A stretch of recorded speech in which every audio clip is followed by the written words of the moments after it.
أعوذ بالله من الشيطان الرجيم. بسم الله الرحمن الرحيم. ألف لام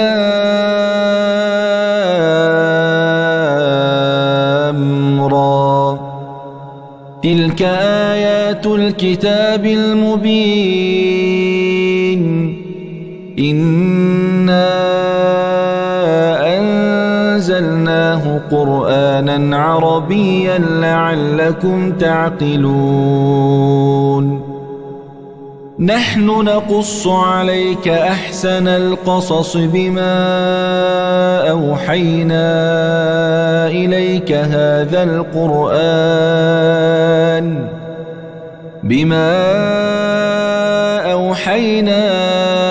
إليك هذا القرآن وإن كنت من قبله لمن الغافلين.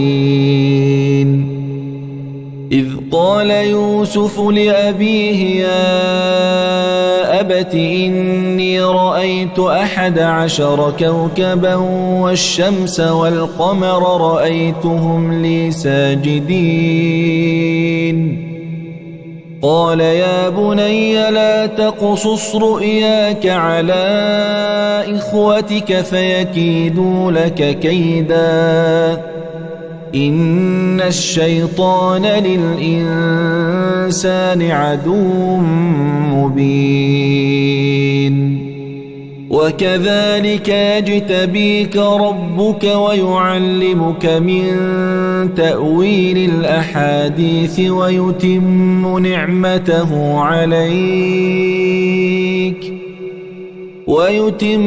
نعمته عليك وعلى آل يعقوب كما أتمها على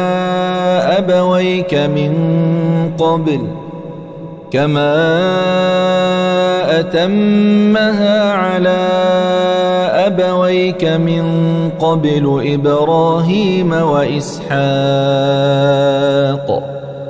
إن ربك عليم حكيم. لقد كان في يوسف وإخوته آيات للسائلين.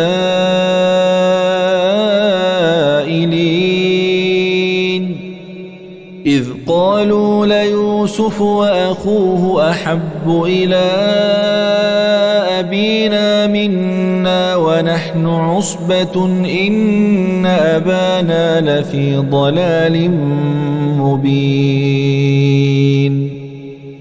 اقتلوا يوسف أو اطرحوه أرضا يخل لكم وجه أبيكم وتكونوا من بعده قوما صالحين. قال قائل منهم لا تقتلوا يوسف وألقوه في غيابة الجب يلتقطه بعض السيارة إن كنتم فاعلين. قالوا يا أبانا ما لك لا تأمنا على يوسف وإنا له لناصحون. أرسله معنا غدا يرتع ويلعب وإنا له لحافظون. قال إني ليحزنني أن تذهبوا به وأخاف أن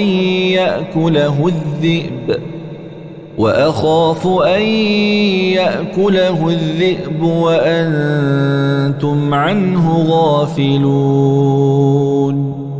قالوا لئن أكله الذئب ونحن عصبة إنا إذا لخاسرون.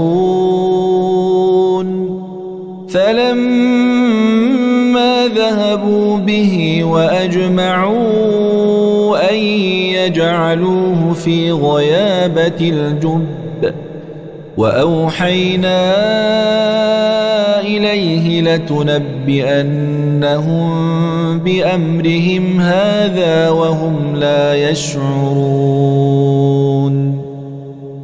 وجاءوا أباهم عشاء يبكون قالوا يا أبانا إنا ذهبنا نستبق وتركنا يوسف